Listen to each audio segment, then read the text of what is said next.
See, the short-term rental loophole says that if you are running a essentially Airbnb business, you are allowed to take all of the deductions that you would have had in real estate against your active income. Because the IRS essentially sees it as you running a business. So what you could do is say buy a $1 million Airbnb, okay, and take the deductions of that year against your active income. Now there's kind of a part two of this, okay, which is the fact that if you were to buy a rental property that is residential, you have to split up the cost of that rental property over 27 and a half years.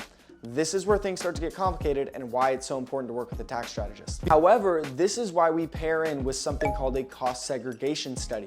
And what a cost segregation study says is that some of the things in the house actually are not the building itself. It might be kitchenware, it might be toilets or things like that, that depreciate over a time that is faster than 27 and a half years. And so by paying for a cost segregation study to get done, you can end up getting hundreds of thousands of dollars of a tax deduction in year one. With that $1 million property, you could get a $200,000 to $400,000 tax deduction in year one, which means if you only put $200,000 down on that property, you could potentially be netting $100,000 or $150,000 tax loss on your tax bill. And keep in mind, that is money that you literally did not pay for. But the tax losses will actually create such a difference that it won't matter. It's not as simple as just buying an Airbnb, but if you work with a tax strategist and implement this correctly, it can be the biggest move that you make.